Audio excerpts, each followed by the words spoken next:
So, we have our go-home show for Smackdown. Of course, this Sunday is Fastlane, the fast track to WrestleMania for a 2-day event. Oh, God almighty. And the way they're building this up is so lackluster. You'd think that we were back at, I think it was October or like around September, that Payback happened just 2 weeks after, I think a week or two before SummerSlam. After SummerSlam. And we don't even subjugate build after Elimination Chamber that much, other than the biggest selling point being Daniel Bryan going to be wrestling Roman Reigns for the Universal Championship, with the predictable enforcer being Edge. That's the number one contender for the Universal title. And I know it's possibly going to be a false finish. Let's get into the show, because I'm about to get pissed off. I'm not entirely, I'm just joking, but still. We have, of course, We opened actually with no 20-minute promo involving Daniel Bryan, Edge, or Roman. We opened, first of all, whenever you put your title match at the opening of the show, and it's already revolting around the build for your main pay-per-view match, who thinks the title's going to change hands against a person that usually loses singles title matches, like Nia Jax? It ended over a surprise.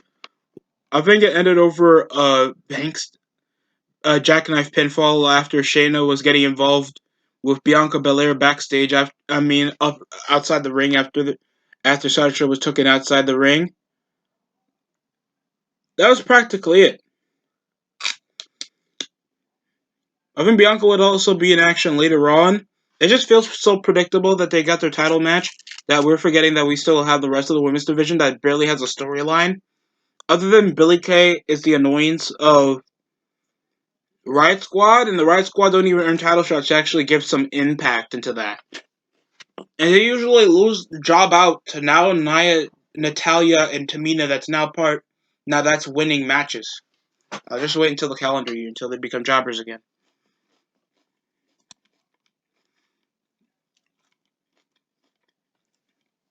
Rollins also addresses Cesaro's disappointment. He sucks. Literally, the promo is literally, Cesaro, my career is better than yours. You suck. So it's technically the same thing that Rollins is doing over his feud over Mania with Kevin Owens. And it's like, I have a better track record than anybody else at WrestleMania right now. You don't have any one-on-one wins. I face off against main eventers. This is literally the same story that he had over with Kevin Owens from last year. Then Nakamura just challenges him up front, just kicking the piss out of him. That's about it. And then they get their pay-per-view match. And, lackluster build over, because you expect people to watch free television, and then they understand, wow, this is why this Japanese weirdo, wet-haired, tall loser with Down syndrome's coming around just challenging the dude that's challenging the Swiss dude. So they're building this over as a Mania match. I don't mind a good match. It just feels so lackluster over as a story. Okay, why is Rollins facing Cesaro? His career sucks. Wait, what?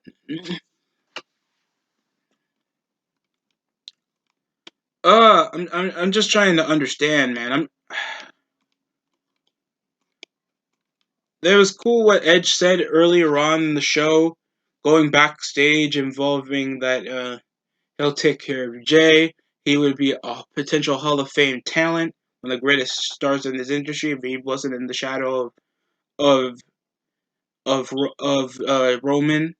There were some really good promos. I also liked the backstage promo involving Apollo and Big E. These men are big, buff, want to beat the piss out of each other. That's been happening over weeks, transitioning over a heel turn for Apollo, and it's been the best character work he had over his career, because he used to be the happy to be there, smiling, tall, mini midget Lashley Negro, coming around just doing backflips, sentons, and just finally he gets a breakout year in 2020. And now he's with a heel persona that actually fits over and relevant to his character. And people had the mitigated goal to boo him actually representing his culture. Most people in his country being proud that he's doing something like this, even though he has a shoddy accent.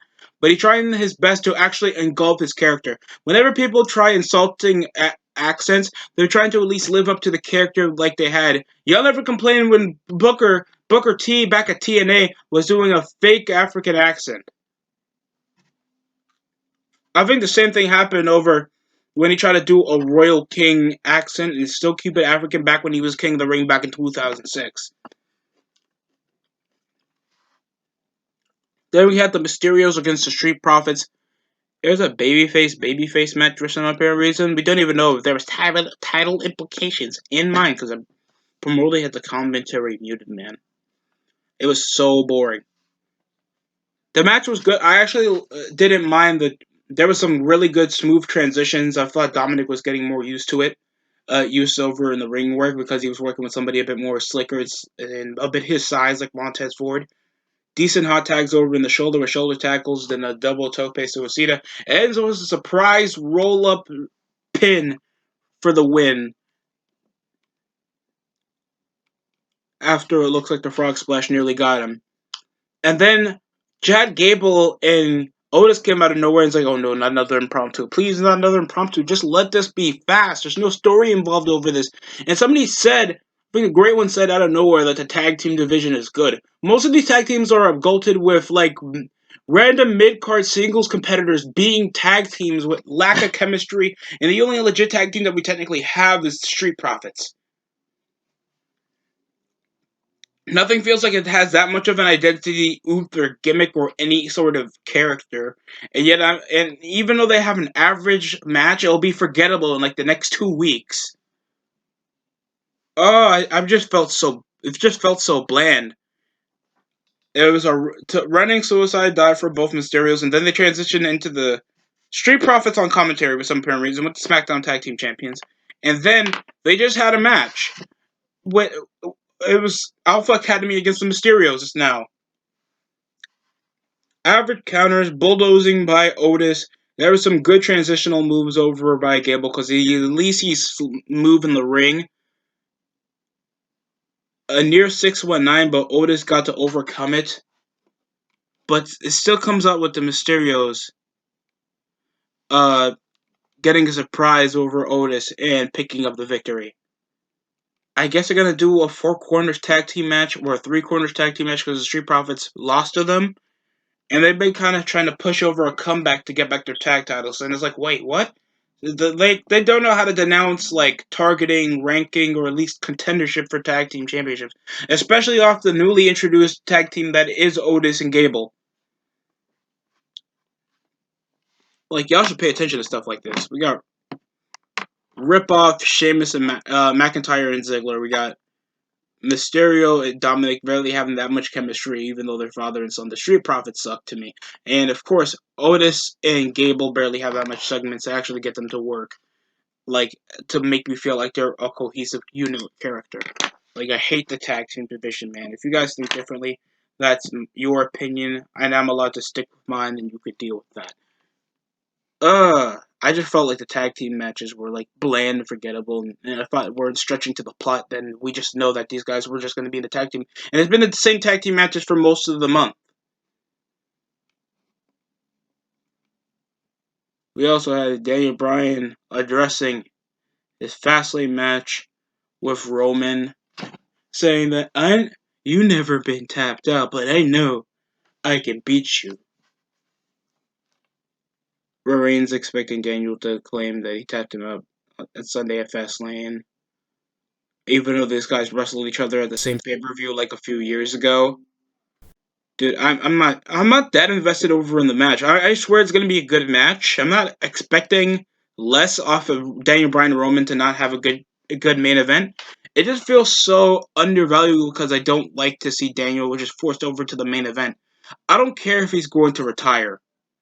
It's just bland to me. And he's gonna have a better chance of shooting lightning out of his ass than tapping me out. Then Bryan said that he might be a bit much and will beat Reigns. Like, okay, okay. I guess it's okay. I mean, Daniel did earn his shot. I don't care. I thought it was just bland over. At least he wasn't stumbling over his words like the last few weeks that we've been having these same. Daniel Bryan comes out, says He earned his shot to be for the Universal title. I guess it's a final hurrah before the show. Yeah, I'm just excited to see Edge back for a main event on Smackdown, and that's the biggest selling point. They had a lot of vignettes going over when he won the when he even referenced when he beat Undertaker for the world's heavyweight title and tagging with Hulk Hogan to win the World Tag Team Championships against the Un-Americans. Actually having some memorable moments while being on SmackDown, especially over time with Edge and Christian. Lost Familia. Like, he has a lot of good memories over at SmackDown, so it makes a lot of sense that you build this over. Plus, Edge is technically the only guy to go, because if it was just Daniel Bryan, and because people want the Bryan triple threat match with Edge and Roman, is like, okay, so we know this is the centerpiece that Daniel Bryan's going to be the forcible underdog. We just want the final hurrah over for Edge. Like, nobody asked for this other than when it came, like, oh, Daniel Bryan needs a shot. Like, what? Then we had King Corbin versus Sami Zayn, and they advertised this as like, we got a current, we have a recent King in the Ring, and we have a former IC champion. Nobody wants to see this match. I'm not even being rude saying that this time. They literally advertised this as a match nobody wants to see. So not even the show cares about two men wrestling. That's how bad it is. If it was like two guys that are non-wrestlers that barely have any athletic mode in their body in the show and used for comedic purposes, I would understand. That'd be pretty hilarious. But these are two mid-card jobbers forcing around the storyline involving Kevin Owens for no reason, just to transition over to Kevin Owens feuding with Sami Zayn. Oh, and I I stopped watching these guys wrestle. They even tagged together to feud with Kurt Angle. That didn't even go anywhere. They had a backstage segment involving the cameraman. Sami kind of kept trying to persuade him to join him in this little crusade around SmackDown. With Kevin Owens at least addressing that he will be there on commentary, because obviously Kevin Owens, he's not good at commentary unless he's heel, where he's antagonizing anybody. And the best way he did around that was with Michael Cole. He just felt like he was just blamed over just watching the goddamn match, man. This is how the match went. Deep six counter. Sammy keeps getting called over for trying to reveal the turnbuckle, so it already shows that he's weak cheating against heels, but he didn't even attempt to low blow him after the ref was attending to the turnbuckle. Man, the match ends in a. I think it ended over with Sami Zayn losing over a surprise roll up. Kevin Owens gets Halupa kicked after a bit of trash talk. So I guess they're transitioning over to Kevin Owens versus Sami Zayn. Like, this is how weak folded these builds are, man. I'm getting a bit agitated, man.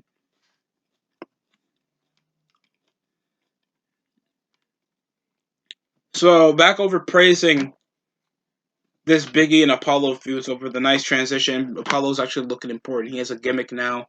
He actually has a legitimate character. He's built over to reveal it, and at least he's trying to build something over himself. And Biggie isn't gyrating. He's actually showing a lot more legitness, because we don't have a lot of badasses. We have a lot of silly mid-carders not building over an attitude, not showing any ambition. They're not showing a character. They're not a person that anybody wants to be. No little boy wants to see Biggie and think, oh, this is a gyrating buff Negro. No, you need a legit badass. And the only guys that we have that are badasses are people in the Hurt Business. Biggie has that potential.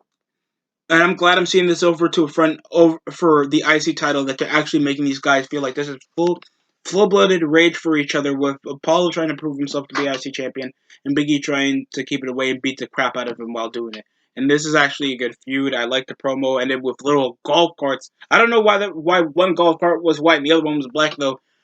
Brawling over around backstage. Good transition. I'm liking the build-up. Like to see this match. You see? I can be positive. Now, now donate to my Patreon. We had Natalia and Tamina face off against Shayna Baszler. We had Natalia and Tamina face off, attack Shayna Baszler and Bianca Belair. After I think they were supposed to be having a match, then it ends over DQ. So I don't know if we're gonna make this a triple threat tag team match, even though the match was sent out of no contest. Tamina comes around beating the piss out of him, with Natalia just thinking with her lipo face ass, I'm supposed to care. Like these matches, like where is Adam Pearce? He's supposedly supposed to be the constant authoritarian. He technically has the most important storylines on SmackDown. So why in the hell is he just not a or Shayna Baszler? No, not Shayna Baszler. Sonya Deville. She's supposedly the assistant. She's not like taking command. I'm the GM whenever Adam Pearce is gone. Like what? Why don't they do this?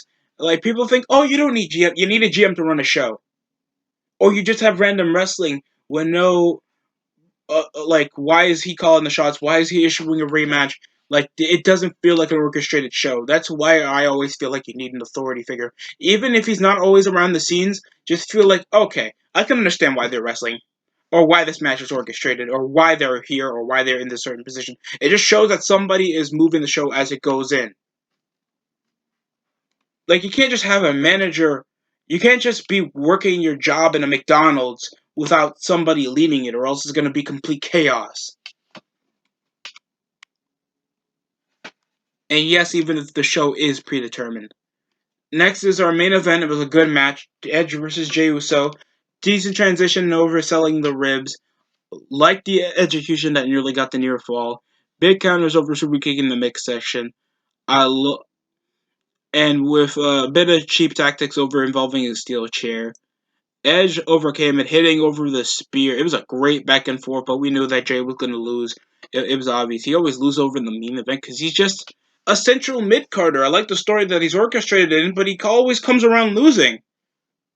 That just sucks. He's just the fodder there to lose. I mean, yeah, you can use him as a hype piece over for Roman, but he's just consistently losing.